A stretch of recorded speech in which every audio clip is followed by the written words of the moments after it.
Դուք հիշում եք ինչ տեղի ունեցավ։ Ուրեմն Ուկրաինան առաջարկեց տարածաշրջանի բոլոր երկրներին, Ադրբեջանին, Հայաստանին եւ անգամ Վրաստանին հետագայի համար, որ ինքը պատրաստ է տարածաշրջանի բոլոր պետությունների հետ համագործակցել դրոն դիլի, այսինքն դրոնային գործարքի շրջանակում։ Ուկրաինան ունի ամենաժամանակակից տեխնոլոգիաներ եւ անգամ Ամերիկան սկսեց ընդունել դա եւ հիմա նույն մերձավոր արևելքում մենք տեսնում ենք, որ երեք ամերիկացիները անօթաչու ջրային սարքով հարվածել են ուրեմն նավահանգստին իրանական, արդեն սկսեցին այս 2-3 ամիսվա դադարը ամերիկացիները պարապ չեն նստել եւ իրենք արդեն լրջորեն սկսել են կիրառել ուկրաինական տեխնոլոգիաները։ Եվ հիմա Ադրբեջանը սկսել է, ես այսպես մեղմ հասկացնեմ, արդեն սկսվել է Ադրբեջան-Ուկրաինա դրոնային գործարքը։ Դուք հիշում եք, երբ որ անմիջապես Ադրբեջանից գալուց հետո Հայաստանում Զելենսկին ակնարկեց, որ պատրաստ է եւ այնտեղ էլ հիշում եք Արմեն Գրիգորյանն էլ ասել էր մենք հետաքրքրված ենք, որից հետո այսպես Զելենսկին Ալիևի հետ խոսակցության ժամանակ ակնհայտորեն ակնարկեց, որ հույս չունենաս, որ մենակ քո հետ լինելու համագործակցությունը մենք առաջարկել ենք տարածաշրջանի բոլոր երկրներին, ընդամենը 2 օր հետո էր Ալիևի հետ հանդիպումից, որ հասկացրեց նաև Երևանից գնալուց հետո, այդ չեմ հիշում, Երևանից գնալուց հետո Ալիևից հանդիպումից հետո հասկացրեց, որ տարածաշրջանի բոլոր երկրների հետ պետք է համագործակցի, այդ թվում Հայաստանի հետ։ Մենք զգուշացնում էինք, որ դա շատ կարևոր է եւ պետք է այդ առավելությունը ուրեմն ունենան բոլորը, այսինքն Ադրբեջանը պետք է այդ առումով ունենա առավելություն եւ Հայաստանը պետք է ունենա այդ դրոնային տեխնոլոգիաները։ Եվ հիմա ցավոք սրտի Ադրբեջանը սկսել է արդեն շատ արագ համագործակցություն։ Մերոնք էշի ականջին քնած են։ Հիմա չդառնա ֆոսֆորի պատմությունը։ Հայաստանին առաջարկվել է, Արմեն Գրիգորյանն էլ ասեց, դե մենք հետաքրքրված ենք, բայց հետաքրքրված եք իրականացրեք։ Ավելին ասեմ, այն ձեր շքերթում ինչ որ դուք հիմա ցույց տվեցիք, այն ձեր դրոնային գործարքները, իդեպ ես առաջիկայում կփորձեմ մի եթեր կազմակերպեմ ուկրաինացի մասնագետի այդ ռազմական, որը կվերլուծի հայկական զենքերը։ Ես կփորձեմ դա իրականացնել եւ փորձենք հասկանալ, բայց այդ ամենից այնտեղ կան դրոններ, որոնք 3 տարի առաջ են մշակված, 2 տարի առաջ են մշակված, 5 տարի առաջ են մշակված, գուցե ավելի երկար։ Պատերազմի տեմպը այնքան արագ է հիմա գնում եւ այնքան արագ են դրոնները փոխվում, որ Հայաստանի ունեցած Հայաստանի արտադրության դրոնների մի մասը կարող ընդհանրապես հիմա արդեն ակտուալ չէ։ Կարող է եւ ակտուալ է, ես չգիտեմ, բայց մեծ հաշվով այն ինչ որ հիմա ստանում է Ալիևը, դա զգալիորեն չեզոքացնում է մեր դրոնային պոտենցիալը, որովհետեւ իրանք ստանում են ամենաժամանակակից հակադրոնային պաշտպանությունը նույն դրոնների միջոցով, այսինքն ստանում են դրոններ, որոնք ոչնչացնում են հարձակվողական պաշտպանողական դրոններ են ստանում, որոնք ոչնչացնում են հարձակվողական դրոններ։ Ադրբեջանը շատ արագ դա ունենալու է, Հայաստանը դեռ ոչ մի քայլ չի արել այս ուղղությամբ։ Եվ նորից եմ կրկնում, Հայաստանին նույնպես առաջարկվել է։ Նույն Իսրայելի պատմությունը, որ ես բերեցի, որ Դավիթ Տոնոյանը կանգնեց ասես 16 թվականին, մեզ էլ առաջարկվել նույն բանը, բայց մենք չենք ուզել։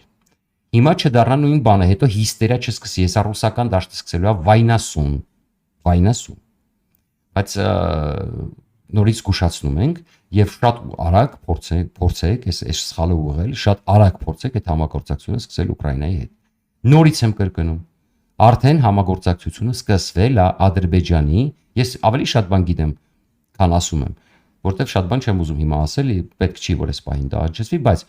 նորից եմ կրկնում, արագացրեք, որովհետեւ արդեն դուք չափազանց ուշացել եք։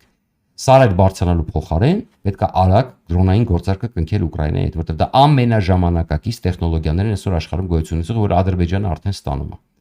Հետո սրան նրան չմեղադրեք, հիստերիաներ չդրեք, չասեք, բա մենք հայերս, բա այս կողմ ենկոմ առաջարկվել է, արեք։ Հիմա ավելի հետաքրքիր բան, զուգահեռաբար ես չգիտեմ սա ում ձեռքի գործն է, Իրանն է, Ռուսաստանն է, որ մի Զահրու Զիբիլն է, բայց ուրեմն կեղծիք է տարածվել շատ լրջագույն, ինչի համար, տեսեք։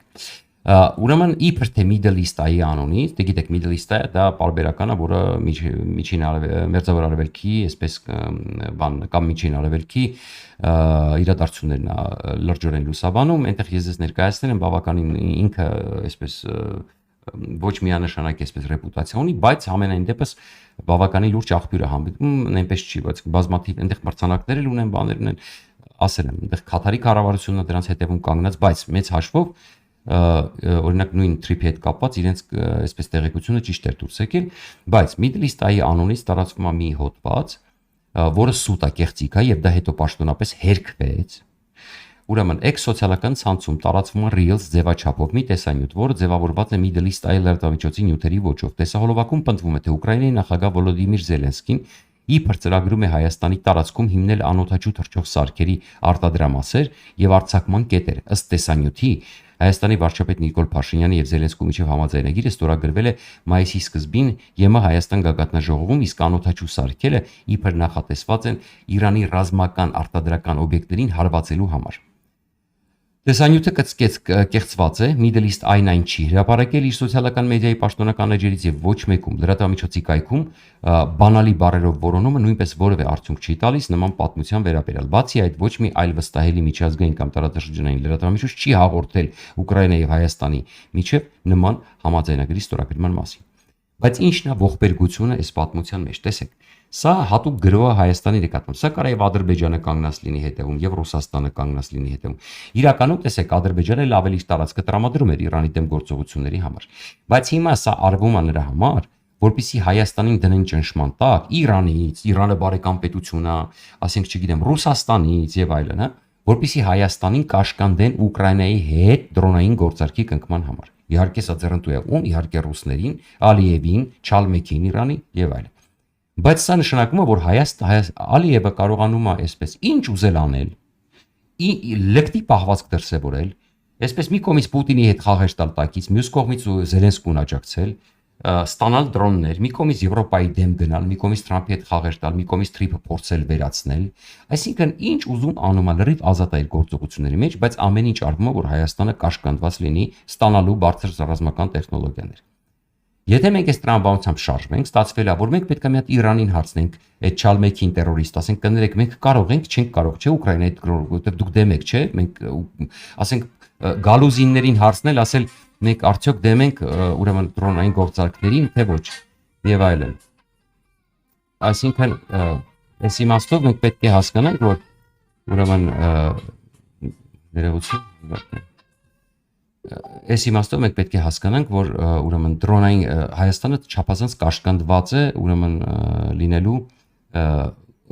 ռազմական համագործակցություն իրականացնել նրա հետ ում իրեն պետք է, որտեղ մենք պետք է մի հատ հարցնենք Իրանին, մի հատ պետք է հարցնենք ռուսներին, մի հատ պետք է հարցնենք Պողոսին, Պետրոսին, կարող ենք մենք դա անել թե չէ, բայց որտեղ մնաց անկախ պետության գաղափարը։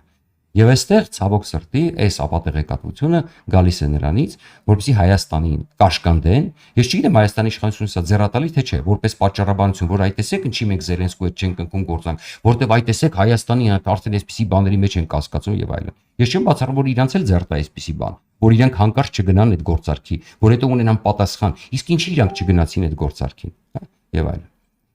Այսինքն այս իրավիճակում մենք պետք է հասկանանք, որ սա ուղղակի դիվերսիա է Հայաստանի նկատմամբ, ուրեմն լրջագույն դիվերսիա է Հայաստանի նկատմամբ եւ պետք է ուրեմն մի քիչ խիզախություն ունենալ եւ ընդհանրապես այս անտեսել այս ամենը գործել որպես անկախ պետություն։